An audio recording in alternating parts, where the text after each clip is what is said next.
Organ news కి స్వాగతం. ముందుగా బులెటిన్ లో హెడ్లైన్స్ చూద్దాం. ఘనంగా శ్రీకాళహస్తీశ్వరుని గిరి ప్రదక్షిణ ఉత్సవం కన్నులారా వీక్షించిన భక్తజనం.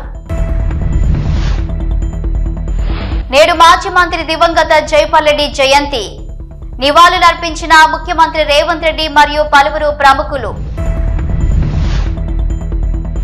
కూటమి ప్రభుత్వ పాలనలో ఎస్సీ ఎస్టీ దాడులు పెరిగిపోయాయి. వైసీపీ నాయకుడు పోతిన మహేష్ ఆరోపణ. బాలీవుడ్ నటుడు సైఫ్ అలీ ఖాన్ పై దాడి చేసిన దుండగుడు. 6 చోట్ల గాయాలు, ప్రాణాపాయం లేదన్న వైద్యులు. శ్రీకాళహస్తిలో గిరి ప్రదక్షిణ ఉత్సవం ముగించుకొని ఎదురు సేవ మండపానికి చేరుకున్నారు ఆ కైలాసనాథుడు. ఎదురు సేవ మండపం వద్ద దేవస్థానం భక్తులు అధిక సంఖ్యలో స్వామి అమ్మవార్లకు అపూర్వ స్వాగతం పలికారు. ఎదురు సేవ మండపంలో స్వామి అమ్మవార్లకు విశిష్ట దివ్య అలంకారాలు చేసి విశేష పూజలు నిర్వహించారు.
తెలంగాణ రాష్ట్ర సాధనలో కీలక పాత్ర పోషించిన స్వర్గీయ ఎస్ జైపాల్రెడ్డి జయంతి సందర్భంగా ముఖ్యమంత్రి రేవంత్ రెడ్డి ఢిల్లీలోని అధికార నివాసంలో ఆ మహానేత చిత్రపటానికి పుష్పాంజలి ఘటించారు.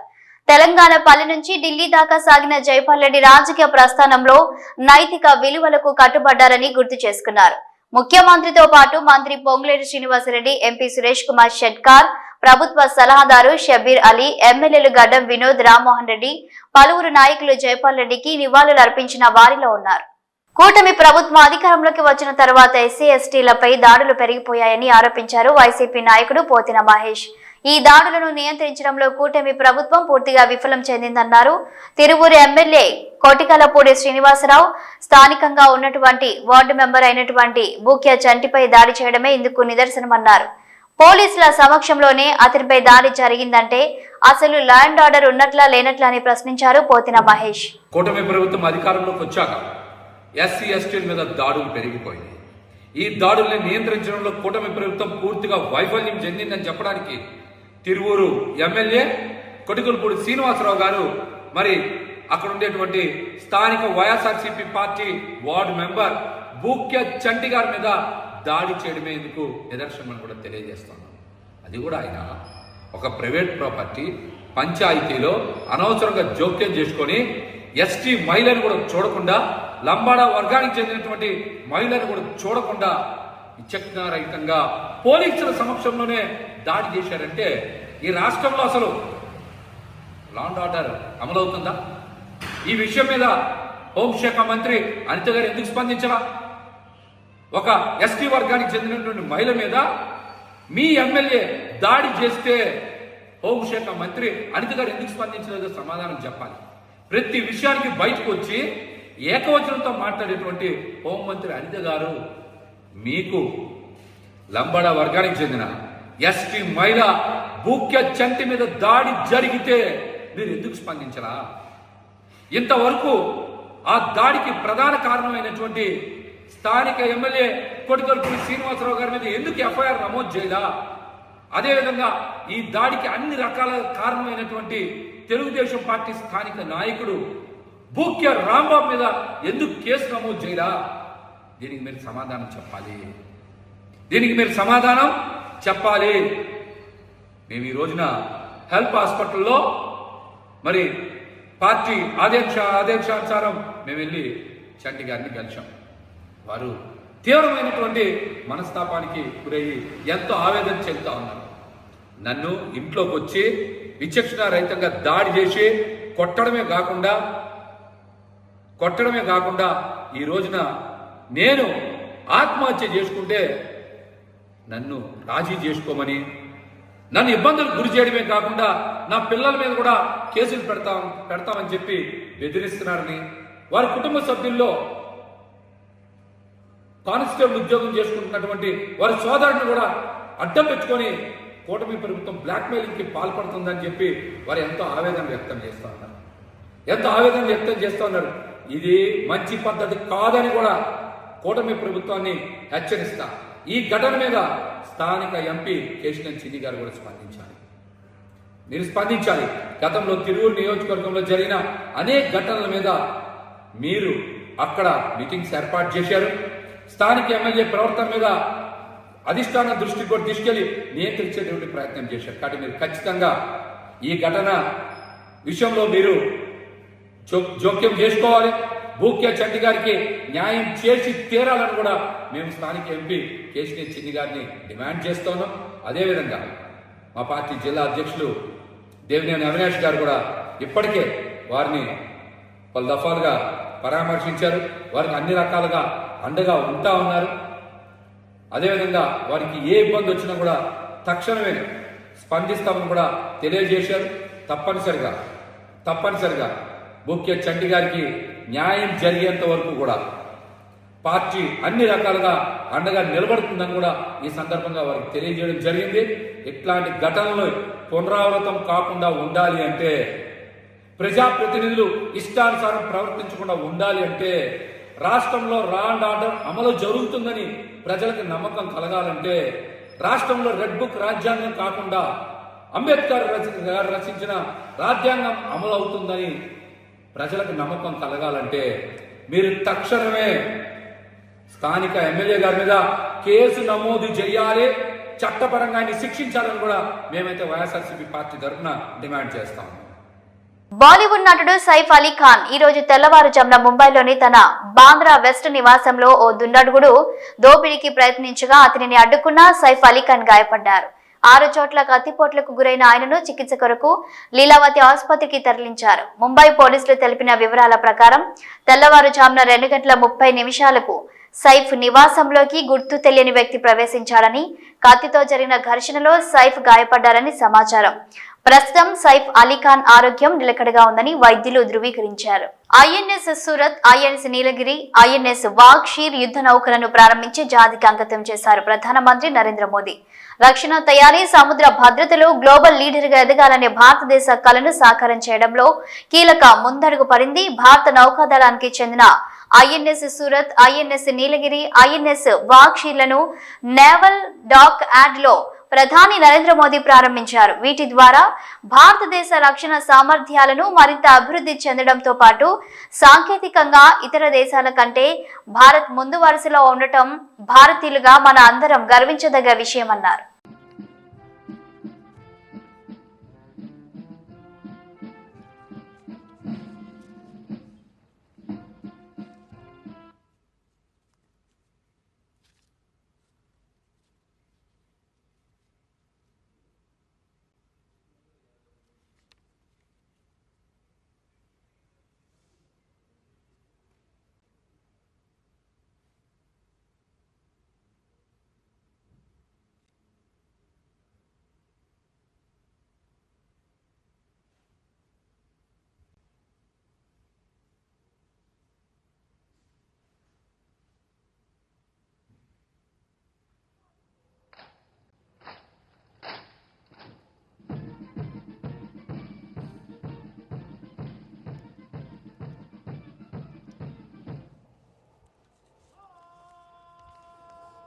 ఆదిలాబాద్ జిల్లా నార్నూర్లో సంక్రాంతికి జరుపుకునే తమ ఆరాధ్య దైవం కామదేవుని జాతరను ఘనంగా జరుపుకున్నారు తొడంసం వంశస్థులు.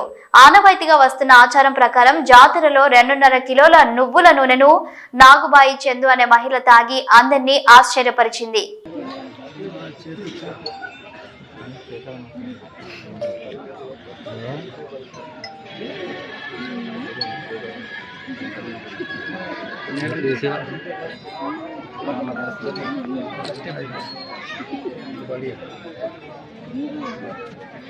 గత 51 రోజులుగా నిరవధిక నిరాహార దీక్షలో ఉన్న రైతు నేత జగ్జిత్ సింగ్ డల్లేవాల్ కు సంఘీభావంగా తమ డిమాండ్లను నెరవేర్చడంలో కేంద్రం అనుసరిస్తున్న ఉదాసీన వైఖరికి నిరసనగా 111 మంది రైతుల ఆమరణ నిరాహార దీక్షను ప్రారంభించారు. పంజాబ్, హర్యానా సరిహద్దు కనౌరి వద్ద 70 ఏళ్ల డల్లేవాల్ చేస్తున్న దీక్షతో ఆయన ప్రాణాలకు ముప్పు ఏర్పడిందని కిసాన్ మోర్చా నేతలు చెబుతున్నారు.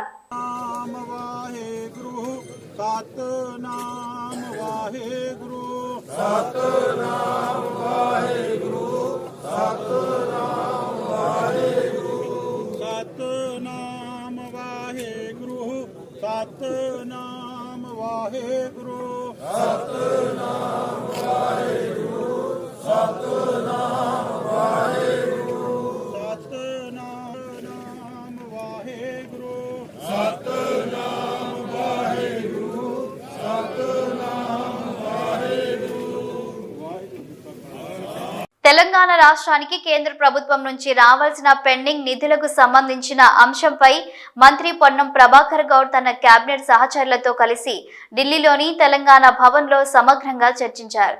ఈ సందర్భంగా రాష్ట్ర డిమాండ్లకి సంబంధించిన పురోగతిని ఈ సమావేశంలో చర్చించడం జరిగింది. హన్మకొండ జిల్లా కమలాపూర్ మండల కేంద్రంలోని లక్ష్మీ గణపతి ఫంక్షన్ హాల్లో అక్రమంగా నిల్వ ఉంచిన పీడీఎస్ బియ్యాన్ని టాస్క్ ఫోర్స్ సిఐ రంజిత్ నేతృత్వంలో దాడులు నిర్వహించి పట్టుకున్నారు.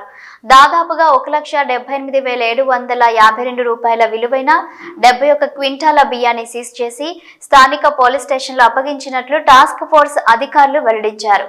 ఫంక్షన్ హాల్ యజమానికి రైస్ మిల్ ఉండడంతో అధికారులను తప్పుదోవ పట్టించడానికి అక్కడ నిల్వ ఉంచారని గ్రామస్తులు ఆరోపిస్తున్నారు. ఇప్పటికైనా నిరుపేద ప్రజలకు చెందాల్సిన పీడీఎస్ బియ్యాన్ని రీసైక్లింగ్ చేసి అమ్మే అక్రమార్కులపై కఠిన చర్యలు చేపట్టాలని అధికారులను కోరుతున్నారు.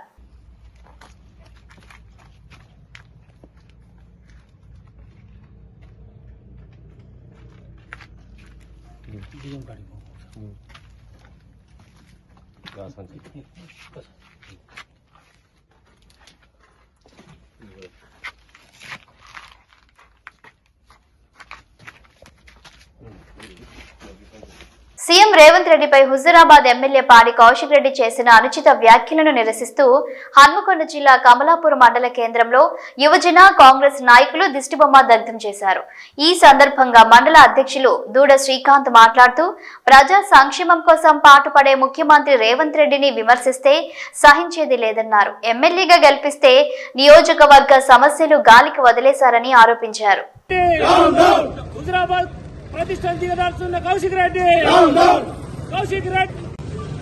ఈరోజు పాటి కౌశిక్ రెడ్డి రేవంత్ రెడ్డి మీద చేసిన అనుచిత వ్యాఖ్యలు ఖండిస్తూ ఈరోజు కుక్క బొమ్మకు పాడి కౌశిక్ రెడ్డి తలకేను పెట్టి దహనం చేయడం జరిగింది. బిడ్డ ఖబర్దార్ కౌశిక్ రెడ్డి, రేవంత్ రెడ్డి మీద మాట్లాడే ముందు జాగ్రత్త ఒళ్ళు దగ్గర పెట్టుకుని మాట్లాడు. నువ్వు హుజరాబాద్ లో తిరగకుండా చేస్తాం మా యూత్ కాంగ్రెస్. ఆల్రెడీ నువ్వు ఇప్పటికే హుజరాబాద్ ఇష్టపెట్టి హైదరాబాద్ లో చుట్టుపక్కల డ్రైవర్ చేసుకుంటూ తిరుగుతున్నావు. ఇప్పుడు హుజరాబాద్ కూడా రాకుండా చేస్తాం బిడ్డ, ఖబర్దార్. యూత్ కాంగ్రెస్ జిందాబాద్, యూత్ కాంగ్రెస్ జిందాబాద్. జనగామ జిల్లా కేంద్రంలోని బాణాపురం కాలనీలో అండర్ బ్రిడ్జి వెంటనే ఏర్పాటు చేయాలని సిపిఎం పార్టీ జిల్లా కార్యదర్శి కనకారెడ్డి డిమాండ్ చేశారు. ఈ సందర్భంగా బాణాపురం కాలనీ వాసులతో కలిసి కలెక్టర్ కార్యాలయం ముందు ధర్నా నిర్వహించిన అనంతరం మీడియాతో మాట్లాడారు. నూతనంగా చేపట్టిన బైపాస్ హైవే రోడ్డు నిర్మాణ పనుల్లో భాగంగా బాణాపురం ఎసిరెడ్డి నగర్ కాలనీల వద్ద అండర్ బ్రిడ్జి నిర్మాణం చేపట్టకపోతే ప్రజలు తీవ్రమైన ఇబ్బందులు పడే అవకాశం ఉందన్నారు. కావున నేషనల్ హైవే అథారిటీ అధికారులు స్పందించి వెంటనే అండర్ బ్రిడ్జ్ ఏర్పాటు చేసే విధంగా చర్యలు తీసుకోవాలని విజ్ఞప్తి చేశారు. లేని ఎడల సిపిఎం పార్టీ ఆధ్వర్యంలో ఆందోళనలు ఉధృతం చేస్తామని హెచ్చరించారు.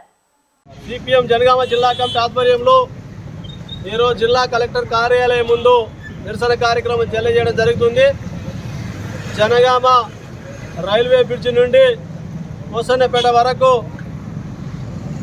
హైవే బైపాస్ రోడ్ ఏదైతుందో ఆ నిర్మాణం ముందు చూపు లేకపోవడంతో ప్రజలు తీవ్రమైనటువంటి ఇబ్బందులు పడే ప్రమాదం ఉంది.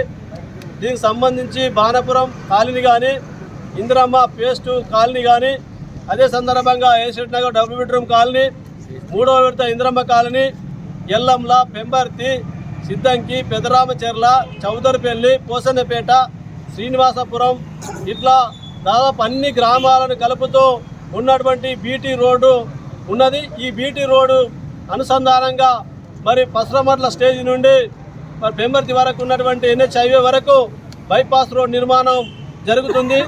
అభివృద్ధి అంటే మరి ప్రజలకు సౌకర్యంగా ఉండే విధంగా ఉండాలి తప్ప అభివృద్ధి అంటే 10 గ్రామాల యొక్క ప్రజల జీవన విధానాన్ని నాశనం చేస్తూ రోడ్డు నిర్మాణం చేయడం సిగ్గుచేటు. అందులో జనగామ జిల్లా ఇంజనీరింగ్ అధికారులు ఎవరైతున్నారో వాళ్ళు చాలా దుర్మార్గంగా జనగామ జిల్లాను, జనగామ ప్రజల్ని అంధకారం చేసే విధంగా వ్యవహరిస్తున్నారు. ఆ సిగ్గుమాలిన చర్యను అందరూ తీవ్రంగా ఖండించాల్సినటువంటి అవసరం ఉంది. సోదరులారా, అక్కడ బైపాస్ రోడ్డు నిర్మాణం జరుగుతున్నటువంటి సందర్భంలో మరి అక్కడ సర్వీస్ రోడ్ ద్వారా ప్రజలు వెళ్ళాలి, లేకుంటే ఇటువైపు నుంచి కానీ అటువైపు నుంచి కానీ వెళ్ళొచ్చు అనేటువంటి గుంటు శాఖలు చెప్తున్నారు. చక్కగా ఉన్నటువంటి రోడ్డును తీసేసి ప్రజలను చుట్టూ తిరిగి పొమ్మనే దుర్మార్గమైన చర్య.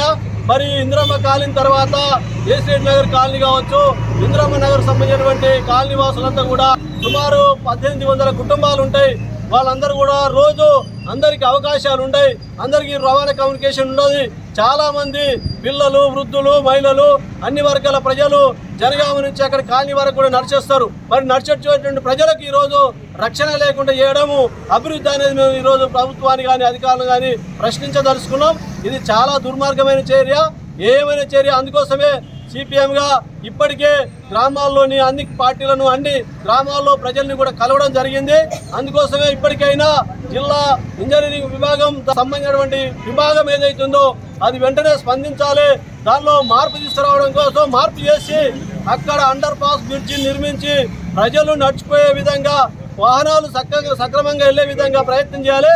లేకపోతే అది నిర్మాణం అండర్ పాస్ బ్రిడ్జ్ నిర్మాణం జరగకపోతే మహిళలు, వృద్ధులు, వాహనదారులకు నడిచే వెళ్ళేటువంటి వాళ్లకు మరి అక్కడ రక్షణ లేకుండా పోతుంది, ప్రమాదాలు జరిగేటువంటి ప్రమాదం ఉంటుంది. కాబట్టి ఇవన్నీ కూడా దృష్టిలో పెట్టుకొని తప్పకుండా అండర్ పాస్ బ్రిడ్జిని నిర్మాణం చేయాల్సినటువంటి అవసరం, బాధ్యత ఉంది. ఈరోజు కలెక్టర్ కార్యాలయం ముందు ధర్నా నిర్వహిస్తూ ఉన్నాం. మరి సోదరులారా, ఈరోజు జనగామ జిల్లాను, యాదాద్రి జిల్లాను కలుపుతూ ఉన్నటువంటి రోడ్డు ఇక్కడికి వెళ్ళి అక్కడికి 15 గ్రామాల ప్రజలు మరి నిత్యము వారి జీవనోపాధి కోసం నిత్యావసర సరుకుల కోసం జనగామ పట్టణానికి వస్తూ వెళ్తూ ఉంటారు. అటువంటి రహదారిని ఈరోజు అధికారులు ముందు చూపు లేకుండా, ఇంజనీర్లు ముందు చూపు లేకుండా ఈరోజు దాన్ని మూసివేసేటువంటి ప్రయత్నం చేస్తారు. దాని వలన అనేకమైనటువంటి ప్రమాదాలు జరుగుతాయి. దాంతోపాటు రావడం కోసం పోవడం కోసం ఒకటే రోడ్డు ఇస్తారు. కాబట్టి తక్షణమే ఇంజనీర్లు ఆ ప్రణాళికను మార్చుకొని తప్పకుండా అక్కడ అండర్ పాస్ బ్రిడ్జిని ఏర్పాటు చేయాలని చెప్పేసి సిపిఎం పార్టీ డిమాండ్ చేస్తారు. మెదక్ జిల్లా రామాయంపేట ఎంపీడీఓ కార్యాలయంలో గురువారం అధికారులు సమీక్షా సమావేశం నిర్వహించారు. మండల ప్రత్యేక అధికారి శ్రీనివాసరావు అధ్యక్షతన ఏర్పాటు చేసిన సమావేశానికి తహసీల్దార్ రజనీ కుమారి, ఎంపీడీఓ సాజులోద్దీన్, మున్సిపల్ కమిషనర్ దేవేందర్, వ్యవసాయ అధికారి రాజు నారాయణ హాజరయ్యారు. మండల పరిధిలోని వివిధ గ్రామాలకు చెందిన పంచాయతీ కార్యదర్శులు, మున్సిపల్ సిబ్బందికి ప్రభుత్వ పథకాల అమలు తీరుపై క్షేత్రస్థాయిలో నిర్వహించే సర్వే విధి విధానాలను వివరించారు. తెలంగాణ రాష్ట్ర ప్రభుత్వం ఈ నెల 26న ప్రకటించనున్న రైతు భరోసా, ఇందిరమ్మ ఇల్లు, రేషన్ కార్డుల అమలు విధి విధానాలపై అవగాహన కల్పించారు. క్షేత్రస్థాయిలో గ్రామాలకు వెళ్లి లబ్ధిదారుల ఎంపిక ఖరారు చేసి నివేదిక సమర్పించాలని సూచించారు. 5 రోజుల పాటు ఈ సర్వే చేపట్టనున్నట్టు అధికారులు తెలిపారు. ప్రతిష్టాత్మకంగా చేపట్టినటువంటి రైతు భరోసా కార్యక్రమంలో భాగంగా క్షేత్రస్థాయి పరిశీలన జరపాల్సిందిగా గౌరవ కలెక్టర్ గారు ఆదేశించిన మేరకు ఈరోజు సన్నాహక సమావేశం నిర్వహించడం జరిగింది. దీనికి వ్యవసాయ మరియు రెవెన్యూ, మున్సిపాలిటీ, పంచాయతీరాజ్ డిపార్ట్మెంట్ల ద్వారా క్షేత్రస్థాయి సిబ్బందికి అవగాహన చేసి ఈ 4 రోజుల పాటు చేయాల్సిన కార్యాచరణ గురించి చర్చించడం జరిగింది.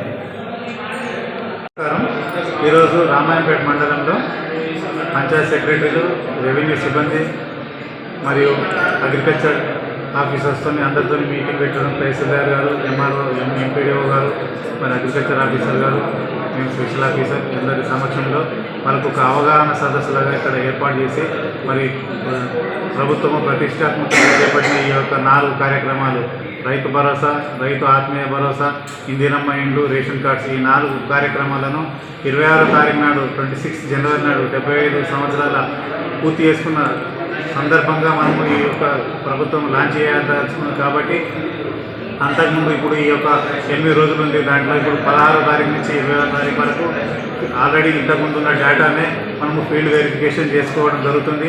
దాని తర్వాత 21 నుంచి 24వ తారీఖు వరకు వాళ్ళు గ్రామ సభలలో పెట్టి తీర్మానం చేసుకొని ఆ లిస్టు ఫైనలైజ్ చేసిన తర్వాత దానికి అనుగుణంగానే మనము 26వ తారీఖు నుంచి మనము ప్రభుత్వం లాంచ్ చేసి అందరికీ బెనిఫిషరీస్కు ఈ యొక్క కార్యక్రమాలు చేకూరేలా ప్రభుత్వం చేయడానికి నిర్ణయించింది. కాబట్టి అందరినీ మనస్ఫూర్తిగా ఇక్కడ మానవతా దృక్పథంతో ఇక్కడ చేసి అందరికీ పూరెస్ట్ ప్రజలకు కూడా మనకు ప్రభుత్వం ద్వారా ఈ యొక్క చేయూత అందించడానికి అందరూ సహకరించాలని మేము వీళ్ళందరినీ విజ్ఞప్తి చేశాము. దాని ప్రకారము మేము సక్సెస్ఫుల్గా ఈ కార్యక్రమాన్ని చేస్తామని మీకు మరొకసారి తెలియజేస్తున్నాం. Thank you. అందరికీ నమస్కారం. గవర్నమెంట్ ప్రెస్టీజియస్గా లాంచ్ చేసిన 4 స్కీమ్స్లో భాగంగా రేషన్ కార్డ్స్లో ఫీడ్బ్యాక్ అనేది ఫీల్డ్ లెవెల్ స్టాఫ్కి 16th నుంచి 28th వరకు ఫీల్డ్ సర్వే జరుగుతుంది. దాంట్లో భాగంగా 3.5 acres of wetland and 7 acres of dry land, మున్సిపాలిటీలో వచ్చేసి 2 lakhs ఇన్కమ్, రూరల్లో వచ్చేసి 1,50,000 ఇన్కమ్ క్రైటీరియాలో తీసుకుంటూ ఫీల్డ్ ఇన్స్పెక్షన్ అనేది సర్వే చేయడం జరుగుతుంది. సో అందరూ ఎవరైతే రేషన్ కార్డు లిస్ట్ ఆన్లైన్లో మనకు సర్వే డీటెయిల్స్ వచ్చినాయో వాళ్ళందరూ కూడా కోఆపరేట్ చేయాల్సిందిగా విజ్ఞప్తి. ఇవి bulletin updates. Keep watching news.